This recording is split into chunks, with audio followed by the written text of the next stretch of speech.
A BuildHer developed production. Hello, I'm Aaron Kyle and welcome to another episode of BuildHer. On this week's episode of BuildHer, I had the opportunity to sit down with Rebeka and Kribashini from BuildHer Collective. These ladies are doing wonderful things in the construction and property space for women, and I don't even need to say that they are promoting women in the industry, because through BuildHer Collective, they are certainly leading the charge by building incredible projects and even better spaces. This was a really nice, genuine chat, and we covered a lot of ground talking about clients, architects, and even the property developer's responsibility in the project. Like I said, we covered a lot of ground, and this week was just a really nice, honest, and open conversation about all people involved in construction and property development in general. So let's get into it.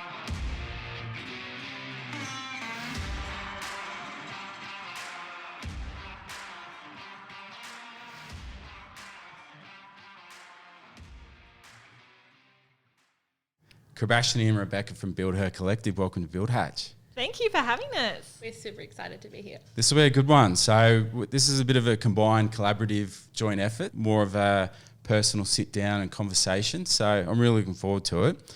Now, as always, we always like to start with our guest background and take it all the way back. Before we do that, tell us a bit about BuildHer Collective. So we sort of have clients in a whole range of different camps, and what most commonly we seem to work with people who are either just bought their first home and they've been saving and living in it for about 5 or 6 years and building up their capital to be ready to renovate, or they're buying something with the view to renovate. And then of course we have women and families who are in all the different other camps. But I suppose because Rebeka and I come from a commercial background, we've got experience in both sides of project management and construction management. We could see the problems that people were having. We wanted to put together a really clear course that we know from our experience can actually really help you overcome these issues. And it's really just for understanding of the process and the way the industry kind of works. Yeah, there's certainly a lot involved, particularly in construction. And it's always good to particularly speak with women in construction, such as you guys. So your background is in construction management, isn't it? Yeah, so mine is. So I was construction management. I went from quantity surveyor, which is the numbers, to builder, to project management, to on client side, and then to being a builder, which is where I met Kribashini as general manager of a building company. And that was a commercial building company. We left there and started residentially building, and now I'm a registered builder. So kind of seen that process, and I come at things really not from a builder's point of view, but from that kind of owner-builder, how to make it work, let's get to the finish line kind of building perspective, whereas Kribashini comes at it from the other perspective because she's been project managing and kind of guiding the client. So it's a good mix, like you complement each other, where Rebeka, you have like the numbers background from the ground level with quantifying, and then yourself, Kribashini, where you're looking after the management side of it. Yeah, so I've sort of worked on both sides of the coin as well, but more largely in the client side. And so I've sort of done the hard yards through the construction side, working your way up through contract admin and into project management, and then I decided to sort of jump back to client side, because for me it's probably the most fulfilling. You get to see the project from inception right through to completion, and you get to work with a client all the way through. And in that last role that I sort of had, I was the client as well as the project manager. So very similar to people who are developing their own properties or working on their own homes, because they're invested in the overall output, but they also need to be able to pull a whole lot of people together at the right time to pull it all, like to really get your project up and running. And I suppose if they miss a really crucial step at the beginning, they're already on the wrong pathway. And so we're really trying to help people put the right foot forward, I suppose, and pick the right pathway that meets their budget and meets their expectations and meets how they want to work with a builder. And I think that's where people go wrong, right at that very first step. Now, like always on BuildHer, we always like to take it back to the beginning. So whereabouts did you guys grow up? What do you Yours reckon? is way more fun. Well, so I'm South African, but I'm also a Kiwi, and I'm also Indian. So South African, That's Indian, immigrated big makeup. I know, right? It's very, very complicated in there. Married to an Irishman living Married in to an Melbourne. Irishman Wow. living in Melbourne. Yeah, we moved to New Zealand when I was little. I basically grew up Kiwi, and then about 10 years ago, I decided to move overseas. So I lived in Japan for a couple of years and then moved to Australia. And what about you, Rebeka? nothing particularly exciting. I grew Boring, up here, Aussie, pure Aussie. I guess, really, I grew up with, my parents have a carpet store. That's why I plug that. Jager's Carpets, go down there. But I grew up working on the floor and understanding what it was like to run a business. And I guess you've got a big sign behind you, hustle. The hustle that it is to continually keep quoting and doing jobs and working for people and understanding how much it means to them just to change one aspect of their home, let alone building. So I guess that work ethic and that kind of work through has always been the framework behind what we do. And actually BuildHer was created when Kribashini and I were on a holiday in Italy and probably had too much wine. But we did go shopping. We did go shopping. Yeah. But it was created because we were both saying, not complaining, but we were sharing the challenges that people were having. And I guess that's where you come at things and help builders, because you understand those challenges. We knew the challenges that women were having building because they were continually kind of coming to us and saying, we've got this problem, this problem, this problem. And you could see the full picture. I guess from your point of view, you look at things and go, well, the builder, I can understand how that management, don't you? Yeah, look, it was the best thing that I ever did, becoming a lawyer, because I got to understand a different way of thinking. If I could pick a profession, like if you had a family lawyer, right, they have a really tough gig. The stuff they see and hear and are involved in, now they're trained to think in a particular way, right? So they have, in a nutshell, they have so much energy towards the other person, right? So that lawyer's trained to think through the detail and just remove the emotion. I just remove the emotions. So some projects I'll be involved as an expert witness, where I'm an independent party. So I'll go to site if I'm on the builder side or I'm on the client side.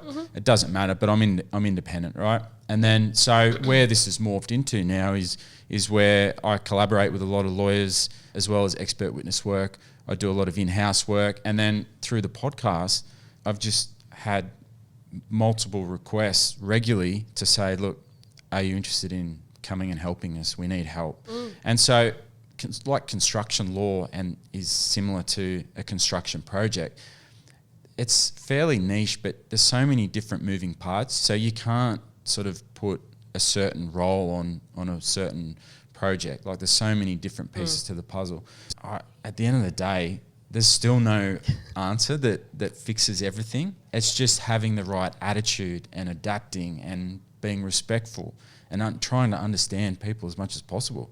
So I like that you've got that framework behind you, that you're not just, you've been a builder, you've been a client, you understand those sides and you can come at it from a perspective where you actually understand a lot more than people might anticipate. And then by being able to kind of jump up the line and do some of that work with the builders, you skip that process. So ideally you're saving them that, we don't know which ones are going to end up, in court or being messy, but you can get a fair sense at some point.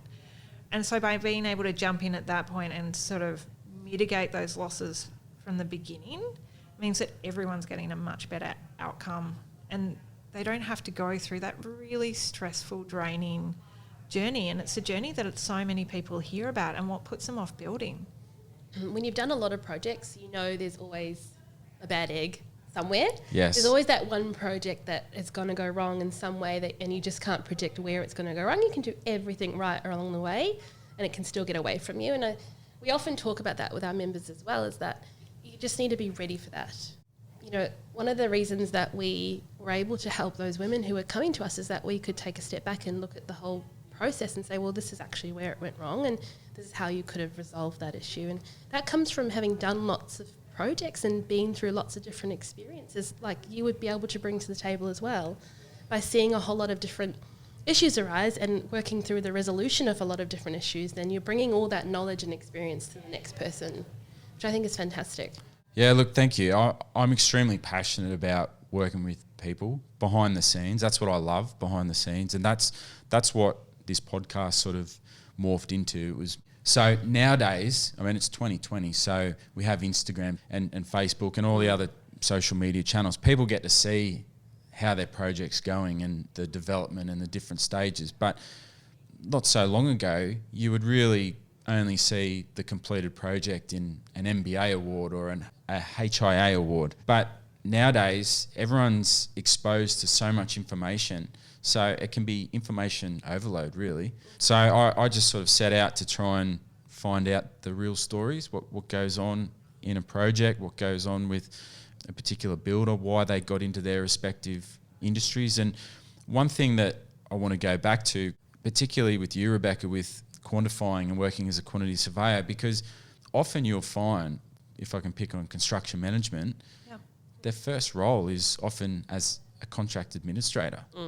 Yeah. And that's such an important part of a project. But it has this stigma, like that's kind of the first job that you'll go into. Passage.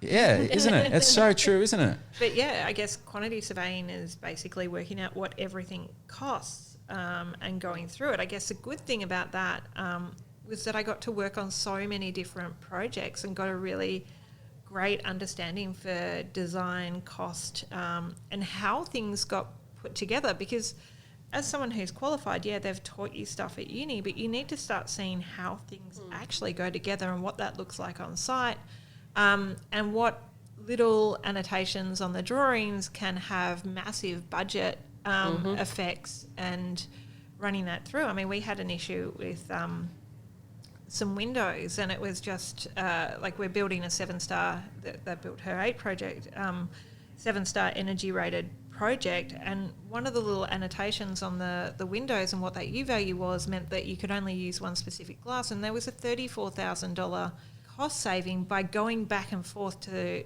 the consultants a few times. Now, how would you know to do that unless someone's come at you? Because that's a client. That's really for the client to do. The architect doesn't, like, they're not invested in that. That's just what it was. And so being able to work through these things and understand the full story of the project and implications. And I guess that's what we both really like, and why our different perspective on pretty much everything is really handy. Yeah, I mean, a lot of people who come to us, they want to know roughly if what they're thinking to do matches their budget, and often it doesn't. But no one will tell them that. And so that's something that we'll look at and we go, well, within what we're seeing, we think these are the ranges. And it's pretty hard to give someone a number because they don't understand how much variation and how many different things feed into that number. So we try and educate a bit on that.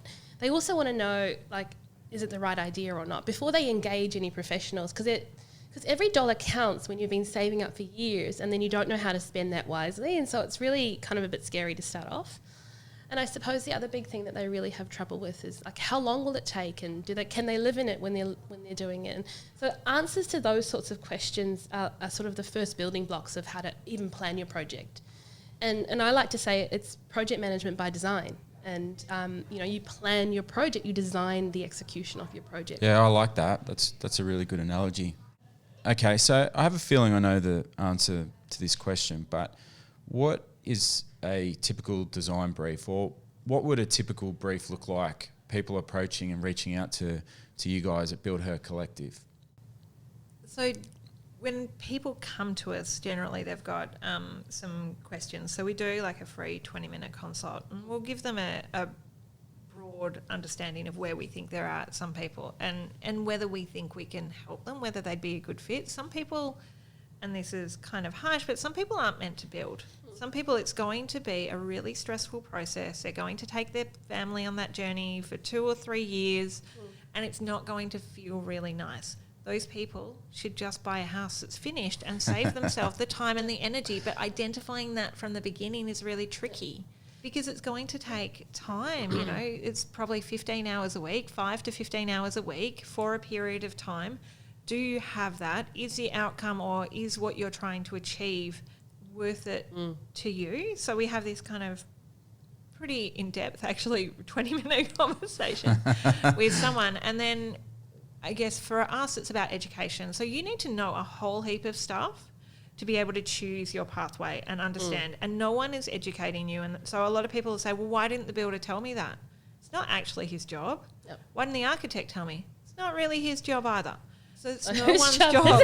Yeah, well, it's no one's job. Your job. You know, well, it is because it's your project and you're invested in the outcome in a way that's different. So we have a course which helps people through that, and then we do kind of these Q&As or these sessions where people can bring where they're at and get that feedback straight away. Like, these are my plans. I want someone to look over it, or this is what I'm thinking to find an architect. Who would you recommend? Or this is the type of style, because of course there's different levels of trades and design professionals and people at each different level, and depending on what you're after, you're looking at a different level. And even understanding the fact that you can hire an architect for 20 grand to do your project, you can also hire one for 200 grand to do the exact same project, and they'll give a different thing, but what is it that's different? If you can't see it, you're just getting quotes.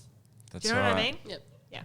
Yeah, look, it's the good old horses for courses. Like, there's different shoes, different boots for different settings. Like, it's the same sort of thing. There's different people for different projects, and there's different designers and architects, and there's so many different aspects and variables that suit each individual project. So what happens if I really want my project to go ahead and I'm not suitable? Can I sort of say, look, do you guys know someone, or do you have some people as part of your group that can say, look, I know such and such, they'll be able to help you get this project across the line? Referrals. Yeah. Referrals is a big one. Do you want to cover this? Well, we often try not to refer, actually, because we want to be independent, and part of being independent is having a fresh view. And what we teach is actually how to assess a quote, and how to assess apples for apples, and how to do a tender analysis, really. So we try not to give referrals, but within our members community, they do refer each other. So if someone is not a good fit for the course and for the program, we can let them know that there are builders who will, for example, do a turnkey project for them. And these are some names, but we don't really refer people. So how long does the course go for, or do you have a couple of courses? We have a few different courses, yeah. We've got a few little ones, like a kitchen and a bathroom, and then we have our flagship course, which is the Build Like a BuildHer program, and that's kind of delivered over 10 weeks, but it's a lifetime membership. So the reason we did that was actually kind of strategic. We don't want to push people down a funnel and say you have to learn everything in this 10 weeks, because as women, we know life happens, babies happen, you know, jobs get lost, and often the renovation journey is a long one. So we have a sort of a lifetime membership for our members so that they're supported that whole way through. And people will start and then they'll forget about it for a few months, or they'll take a break from it and they'll come back. And so it's nice that we can be there through that whole journey with them. And they have that, they have that support network of the other builders and developers to ask questions and get recommendations and say, oh, I love this tile, where was it from? Or should I go blue, or should I go green? And, it's just bouncing ideas off people that are also interested in renovating and building and are doing it themselves and have that tangible, practical advice that they can share. And maybe it's also talk about kind of different in terms of the different ways you learn. And I mean, I'm going to guess that you would start at the beginning and go through, whereas I like to jump around where I want to, like, what the information I like. Yeah. And it's okay for people to kind of do what they want, or some people don't want to do that. They kind of have an understanding of that and they'll want to come along to the Q&As and just use us as a sounding board. And we've got a trade discount list as well. So we allow people to buy at builders' rates. So there are accounts that, it started up with accounts that I'd set up as a builder to do jobs, and I'm like, oh, we'll just go here and use this account, and you can get a discount rate. And now we've got suppliers, all over the place, and National. we've got a great buying group actually. Yeah, great. So they can then go kind of get their quotes and get that builder's rate. So if they want to put it in or substitute something, they understand what those costs are. Some of our builders like to finish a project. Some of them like to work with a builder in varied, blended ways. And others just want to, a turnkey where they go, okay, here you go.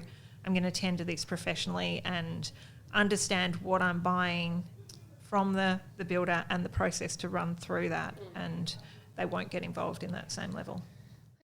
We've been working on our book for like the last year, which we forget to tell people about. And so this book is really stepping out a little bit and giving some insights into that process, but providing a lot of inspiration along the way.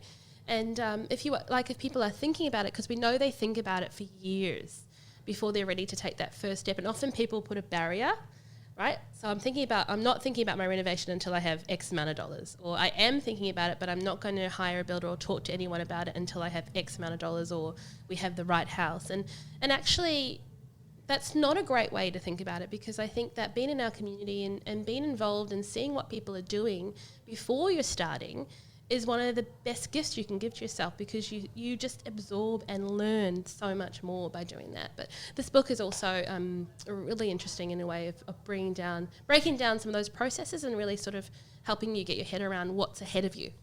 I like that. So what's the book title? Yes, it's BuildHer, a practical guide to building. We've only it's been sent to the print house today. That's and exciting. it's a lovely coffee table book. So I guess it's not super heavy and kind of self-published and like read through all this text. It's like these are why we're doing things. And there's a lot of tips in there and information about what you can, I guess, how to guide that process for your home without making it super tricky or challenging. Yeah, look, I love that, because as we keep saying, and it's the theme of this podcast, if you can at least mitigate that risk and know 80%, 90% if you're very, very lucky of how to manage a project all the way down to dealing and liaising with the builder and the trades, it will save a lot of hassle and heartache. Yeah, I agree. Understanding, simple things like the Australian standards, what standard is actually acceptable, can be a saving grace on your relationship with the builder, as well as understanding because people have this kind of they have this car finish type thought, because when we look at the photos, they're all airbrushed and staged to a inch of their life, and that's not building. Building is imperfect. And so we see a lot of relationships, I guess, fall down at the very end, like what they would get from a car showroom, where you're getting this kind of material line and you're rolling out the same product each time. Well, every house is different, and you're getting a unique set of materials which are kind of cobbled together in a unique way, with always different trades and different client and architect, everyone coming together. Like, we are both big fans of education and growth and business groups and things like that, because there's no one to keep you accountable or to give you guidance when things, often it's just a niggling feeling, and you feel like it's going to go wrong, and it can go wrong. But if you can get a solution to it at that point, everything can be a lot better. And it can be even just running over the financials and saying, do you see any holes here? How should this look? How much should I be spending here?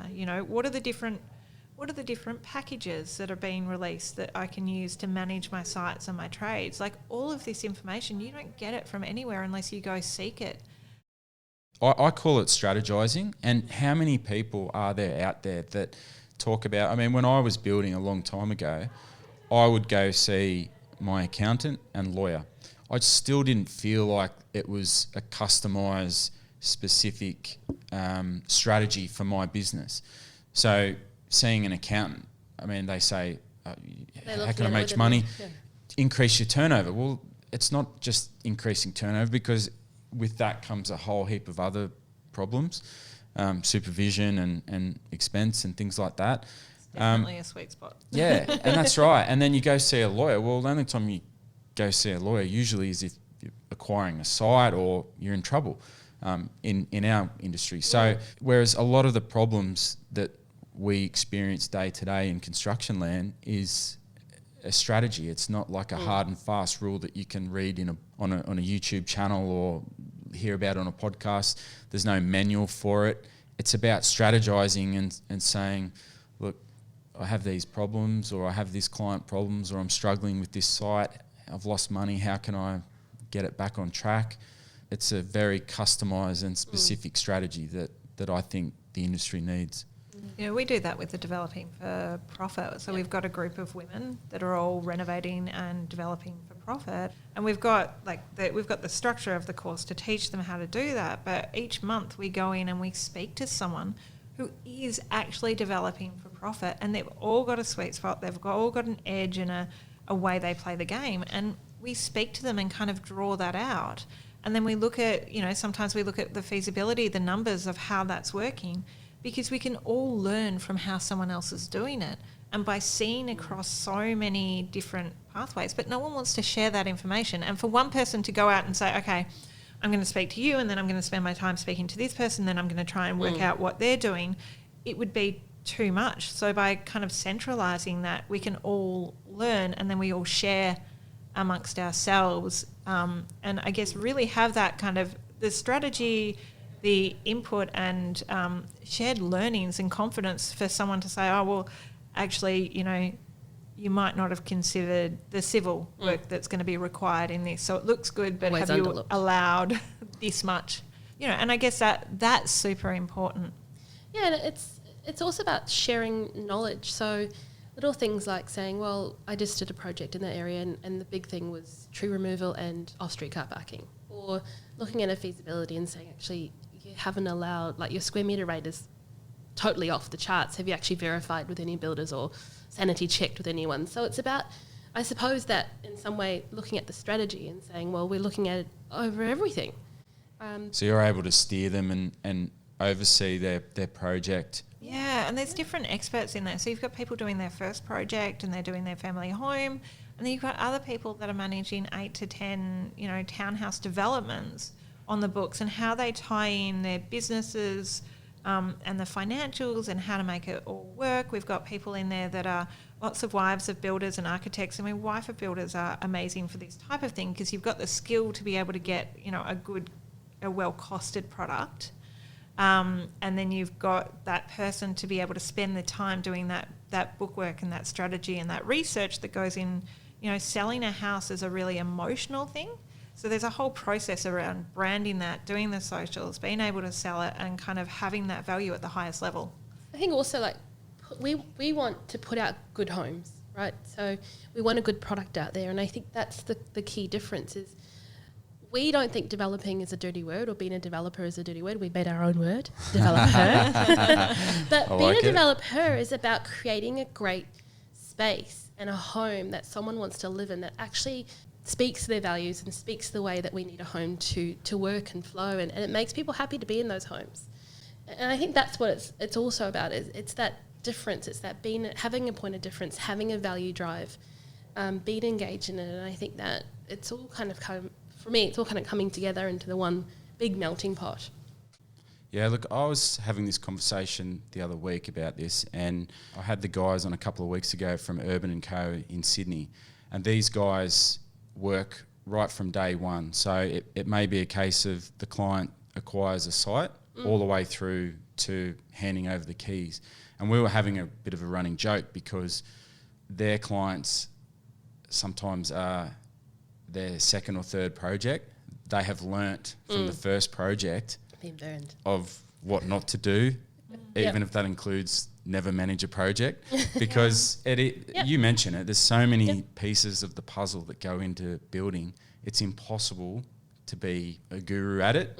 I mean, how often do you hear trades that, or a builder even, who may be recommended for one project, and then you get the story from the next project to say, I don't know what you were thinking with that guy, he didn't do a good job. But then you bring in different people together as Correct. well, and I guess this is There's where dynamics. your background comes in. Who's a good fit for me? Like Kribashini and I, we have really different personality, and the person who works well for me is not necessarily going to work well for Kribashini. So I'm going, oh, you're my mate. I've had a great experience with this builder. They'll take over and do your job for you. And they're like, I can't work with her. And she's like, this guy's not listening to me, because they don't speak the same language and they haven't been primed from the beginning to how to go about it. Well, and then the clients themselves don't understand the nuances of the different models and why in one your architect might do a certain amount of work for you and in the other you're having to pick up a lot of the pieces. So they think, and everything comes down to frustration. When you don't know you're supposed to do something and then you have to do it, people get frustrated. And builders get frustrated on the same coin because it's not their job to educate their client, but they are having to do that because there's actually nowhere you can go that really spells it out for everyone, and there's nowhere where you can go that says you do this and then you do this and then you do this, because it's so complicated. And that's really what we tried to solve with BuildHer Collective, is really based on our understanding and our experiences, really pull it together and say, well, if you do this, you go that way. And if you do this, you go that way. And most commonly we hear that a client has hired an architect, for example, without understanding that that architect is giving them a full set of documentation, which means they have to go out to tender, but they don't know how to do that. And so we understand that would be really scary and a really frustrating time if you don't know what you're doing. Or they've got a set budget and it escapes from them because they don't understand what's inside the budget, what's outside the budget. The architect said I can do it for this amount, but they're not understanding that all those fees and charges are on top of that, and the architect doesn't necessarily, sometimes they do, but doesn't necessarily have a direct link with a builder who's checking what they're asking for, and every time they ask for something, it adds more money to the budget, but they're not understanding that they need to readjust what their budget is along the way. So it's very complex. I would also like to frame kind of where you come from and why we were talking about it, and kind of having that conversation of like we were talking about from the builder's point of view, how that went. Can you kind of go into a little bit of I know you've been a builder, you're a building lawyer, you consult for people, you consult on the builder's side and the client side, so you mesh that together as well. Yeah, look, as you said, it's extremely complicated, and you're often dealing with emotions and personalities. So on one side of the fence, you may have a challenging site or a complicated design. So that's sort of one aspect that you can control. The site, as I mentioned, you can control that. The funds, you have certain limited control on that. What you don't have control on in many circumstances is the people behind, the personalities. We talked about it before. You can have a really good builder or a really good tradesman on a particular site, and they don't perform on another site. So it's just a constantly revolving door. It never ever gets perfect. And that frustrates me because when I was building, you're always trying to perfect things. You never get there. Some things are your fault, some things are not your fault. And when you try and put it into the big pot and give it a stir, sometimes it just doesn't come out right. And so it's extremely challenging. That's where it comes down to relationships. It comes down to fundamentals and people trying to do the right thing. Now, you can have all that. All it takes is one client and they're hell-bent on a certain project falling under a certain budget. That creates tension. So you can have the design right, the people right, but all of a sudden you've thrown in this budget constraint and they're stretched to their limits, and you're suddenly, through no fault of your own, growing that and increasing the cost. That creates tension and creates a lot of problems. Then you may have a builder or a tradesman on the other side who they have cash flow concerns or they have family issues, all these sorts of different things, completely external to the project, but throw them into the pot, it just creates tension, and that leads to another thing. So it's a challenge. And I guess from the kind of perspective of everyone, you're in there at one of the most stressful points of time is building. You're managing large amounts of money. There's a lot of emotional weight on this money and getting the outcome and what that means for your family. And then you've got this relationship with someone that often you've chosen because they've delivered the cheapest price, and you haven't necessarily vetted them for, do I want to kind of work with this person for 1 year, 2 years, 3 years, same as the architect, right? So I've seen a project they like, I'm going to engage them because I think they can do the right job, or I've looked at the quotes that have come in and I've decided you're going to do it. But you don't have certainty over that outcome from the onset. So that relationship needs to work together to deliver the project from everyone's perspective. But not everyone's capable of doing that. Not everyone deals with stress. And where I am now might be different to in a year's time. You know, like certainly for anyone who signed a contract in January of this year, and this year's kind of COVID year, the impact of COVID on all those relationships financially, how you get people on site, what the turnaround times and lead times of materials are, everything has been affected, and that's not predictable when you're signing. One of the things that we included in our program is a fortnightly Q&A, and we did that for the reason of we realised that issues crop up in building, and that building it's not neat. You can't just package it into a nice little 10-week course and then say, here's everything you need to know, go away and do it. Things come up that you don't know how to deal with, and because there's personalities and there's emotions and there's big budgets, you need to be able to know how to workshop those. And so we do this Q&A with our members every 2 weeks. And they can come along and ask any question and we'll do our best to answer it. And a few concepts that always come up is probably this idea of bringing your baggage to a disagreement.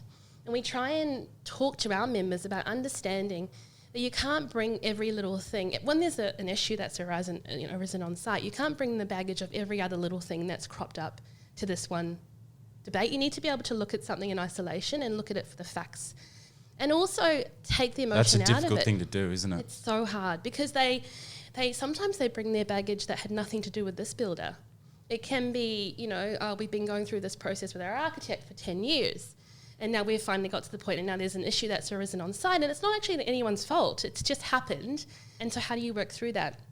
And one of the other ones that came to mind when you were talking was contingency planning. So we do a lot of work with our members to talk to them about contingency planning and understanding how to plan, how to budget for contingency and what types of things do crop up in construction that you should be aware of that can cost extra money so that those tensions can be reduced if you're aware that they may happen. So how do you do that? Do you apply a contingency percentage to the overall project? Yeah, so we have some spreadsheets that we share with people and they have some contingency budget allowances or percentages. But we also talk about how you can look at the risks on your site and you can allocate a contingency for a particular risk. So if you know you've got bad soil, you can allocate a little bit extra. If you know you're going to make some extra changes or there might be an issue with materials, you can actually contingency plan for that. And there's a theory and there's calculations that run behind that. But for a basic renovation, you can mostly identify when you have all the information in front of you how much your contingency should lie as you're going through the process. It's really interesting that those issues come up from both sides. And on the builder side, whether you're hiring a builder or whether you're managing trades directly, you just need to know a little bit more about what could pop up. Yeah, look, as part of what I do for builders is I'll do a lot of in-house work where I'll be running like a tender workshop. Okay, so for fantastic. A particular larger project, like call it say $4 million project, there's a lot of challenges that are part of that project, not just feasibility and financially, but also on site. Yep. So what I've found through my work is sometimes when a builder puts in a tender for a particular project, the first time that their team of employees or subbies enter that site is on day one. Or it might be one particular trade might be 90 days down the track. So it makes sense to avoid all these unforeseens. I mean, you can't avoid all of them, but just to try and mitigate the risk is to have a bit of a workshop. Yep. You know, I like what you're doing. You're talking about a Q&A session. So we'll run a workshop, a bit like this environment, good old whiteboard, and identify the risks of the project. It could be a highly aggravated neighbour that's going to make the process entirely complicated the whole way through. Yeah, and that costs a lot. Rebeka's had a few of those. If you don't control that or at least mitigate it by knowing how do you deal with that neighbour, what are his or her rights in this process, by knowing that process and knowing where you sit, you're able to say, well, look, these are his rights. He can stand there all he likes. He can say, well, I'm not going to react to that. So that's one aspect. You may have a challenging site with asbestos material that's been picked up in the geotech report. There's certain challenges that go along with that. And then it could be as simple as having an experienced foreman in the room by saying, look, there's a fair bit of structural steel in this one, or there's some suspended concrete floors. We're going to need this, or we're not going to be able to have everyone on site during this process. So that all of a sudden starts to mitigate the risk and basically put more control in your pocket. Now, there's an opportunity to combine that and have not just the builder in that tender workshop, but also the client as well. Absolutely. So it's about having those early conversations, I think, is the key message. I think that's fantastic. But a builder gets left on their own a lot, right? And so there are some of their learnings, and everyone's learnings are slightly different and their experience is different. So if you take a builder that's been building, they could have been building for 20 years, but they might have just been doing extensions or new builds with no underground basements, and then you give them an underground basement. Who do they go to for extra support and programming? So they'll do their research and they understand the principles behind it, but you learn something every time you build. So by coming in there and doing a workshop with them and being available to kind of workshop, okay, well, these are our programming things. We know we're going to have a wet basement, so we get water in here. We know it's going to be tricky to structure because of this, or we're going to have some road management issues, or we've seen some rock on a different site. You're able to kind of help them from their side, but also on the perspective that no one can know everything. You know, everything is going to be slightly different, but by being able to bring a client in at some point, probably not if that's the situation at that point. Pretender. Haven't done this before. Is there any extra money in the budget? But by bringing them on board at some point and having a good conversation about this is the way it's going to work, you've also set them up with some level of understanding, because always it comes down to trust as well, right? So the client needs to trust that the builder is able to deliver and go along the process. And sometimes builders allow too much access for a client, and so that means the client will come on board and they'll walk through the site and go, oh, is that meant to be like that? Is that meant to be like that? And the builder's hearing criticism, and they're like, yeah, that is what it's meant to be like, but this space isn't finished, and when it's finished it'll look right, but there's a process to get there. So sometimes the systems that are set up from the beginning need to be better controlled. Do you help builders set those systems up to work with their clients as well? Yeah, look, absolutely. So you mentioned then communication, and one of the issues I sort of find myself working through with builders is they don't apply a unique perspective to managing that particular client. They don't look at it, what that person does. They don't gauge enough detail on what rubs that client up the wrong way, what ticks the boxes with that client, what does he or she like. So you kind of have to apply a broad spectrum to each, just like you do with each project. You also have to do the same thing with the client. So, for example, I have one particular builder that I work with where they had a client who, if I could put it lightly, was a control freak, right? So this client was wanting daily video shots of this particular project, as well as photos, which photos I can understand, but going around and filming different things and then speaking to that client every single day, sometimes 3 or 4 times a day, that's taking that builder off that job. Like his level of focus and detail now rests up the food channel, not down where it should be. Basically, in that particular case, I just said, look, this communication needs to stop. It's too much. We need to pull it back. We'll have one weekly in-person site meeting, and that's it. The odd emails and phone calls for clarifying things, no problems, right? But the actual detailed analysis of what's going on, feeding that back up to the client, it was affecting the builder's concentration and level of detail. So I just said, look, you need to push back. Tell it how it is. Just say, look, I can't manage this project and build this project to the detail that you want me to if I'm constantly worried about you breathing over my shoulder all the time. So let's go back to once a week on-site meetings. Don't worry about the phone and email, on-site meetings. So that just straight away took the tension off the builder. I don't know how the client liked it, but by all reports, that project went so much better after that than how it was, which was full of tension, frustration. It was too much. So you can kind of go in for any builder and troubleshoot specific problems and help them sort of navigate a way through it and sort of mediate a solution. Yeah, That's so fantastic. I collaborate with a lot of lawyers, right?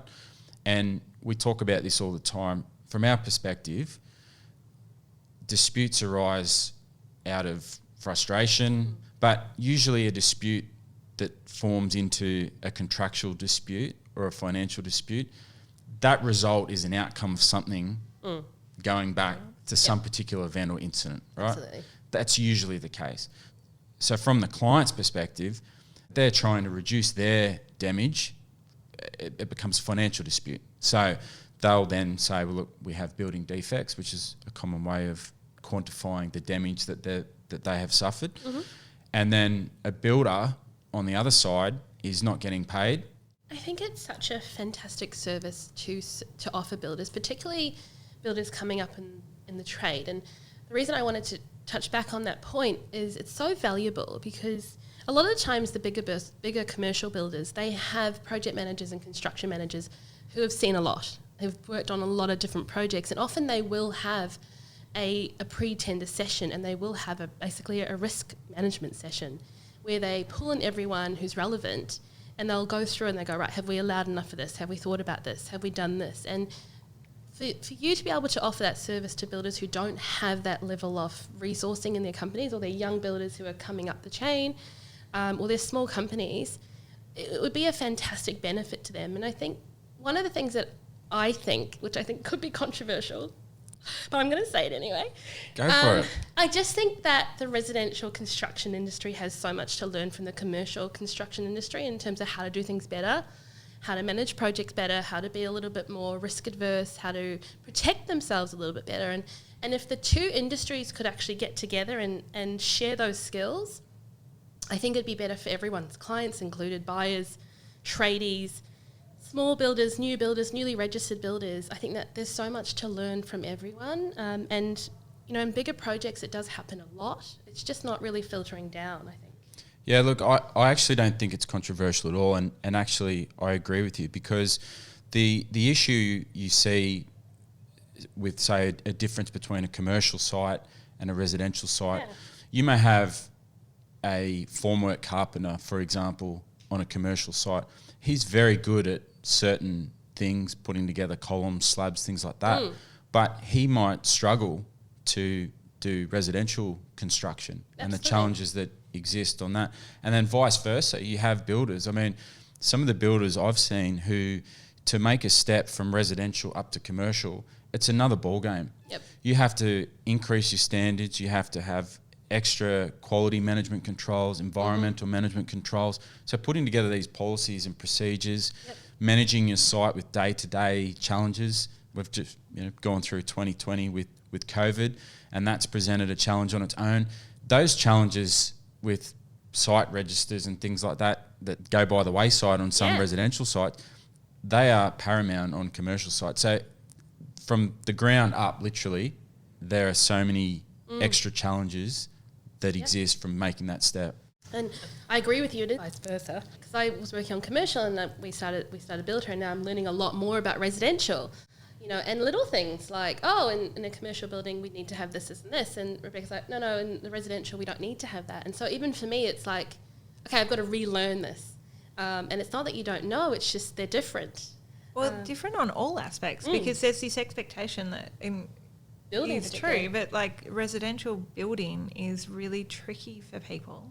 And it's tricky because they take the commercial expectations and they take expectations from the real world, like, I've arranged this person to come meet me on site at 7 o'clock in the morning, they're going to turn up, and I didn't have to phone them 15 times to make sure they were going to be there.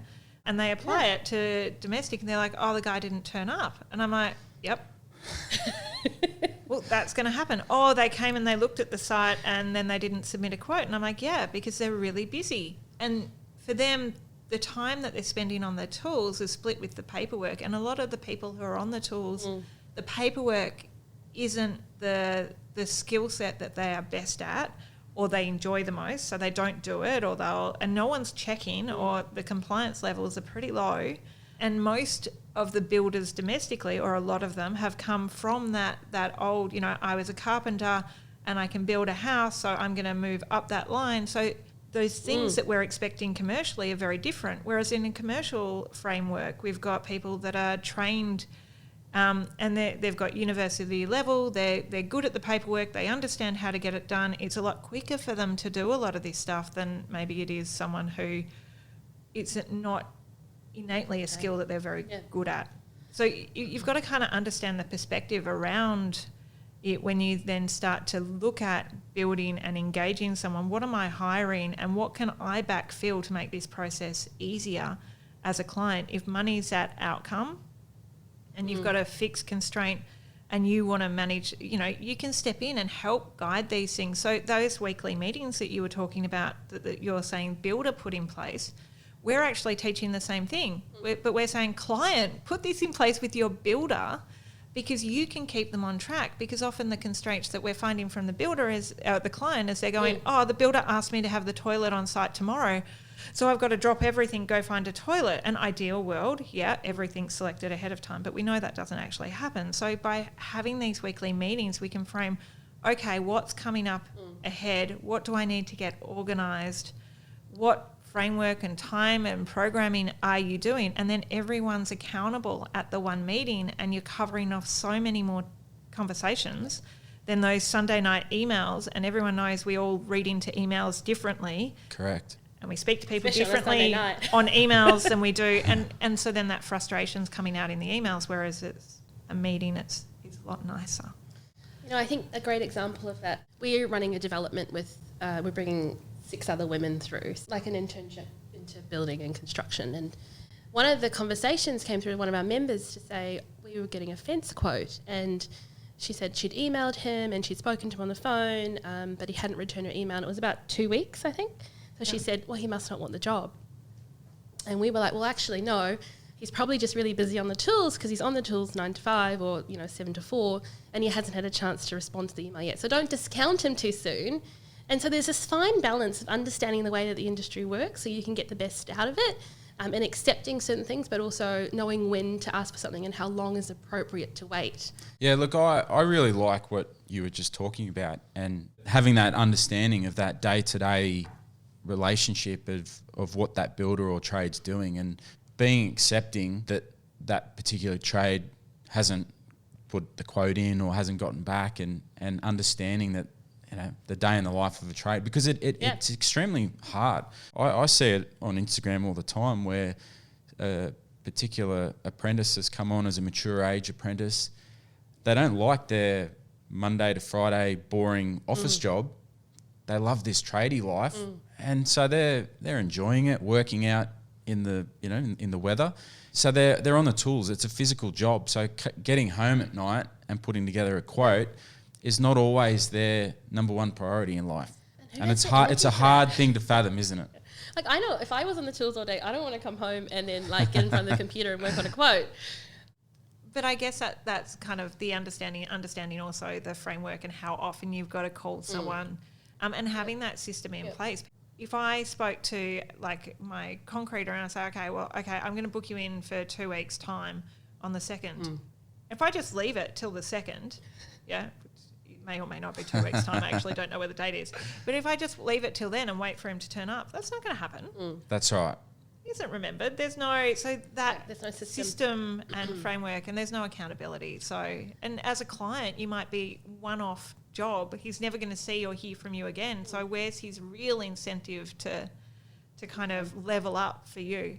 And I think also being working on a construction site is so foreign to so many people, particularly women. They just don't get the insight into that. And unfortunately, a lot of women are left to do a lot of the organising when it comes to renovating or building in your own home. And so that's partly what we wanted to overcome, is give them those insights into how that industry works. And I think people forget too that trades work 6 days a week. And there's really only one day off, and then so where's time for family and life? And a lot of us are in our 9 to 5, Monday to Friday jobs, and so we think that there's time for things.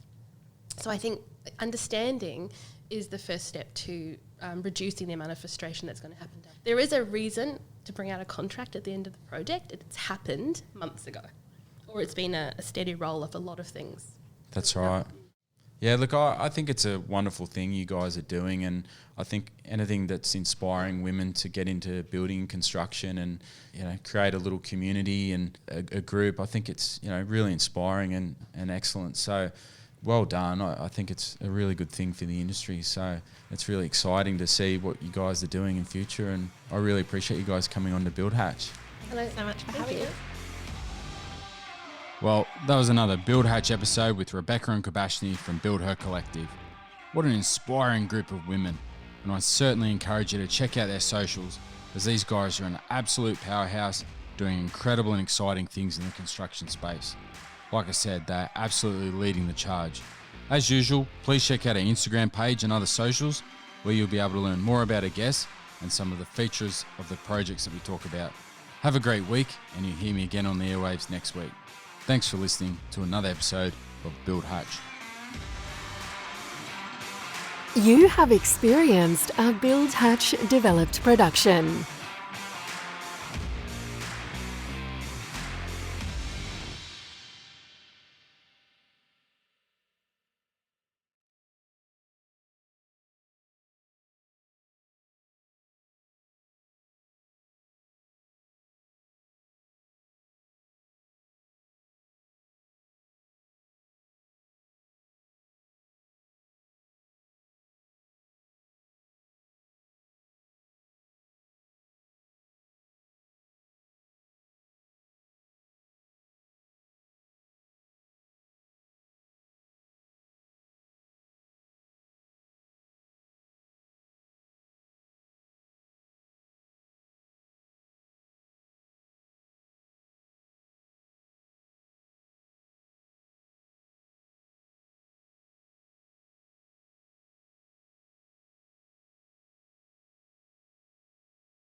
You have experienced a BuildHer developed production.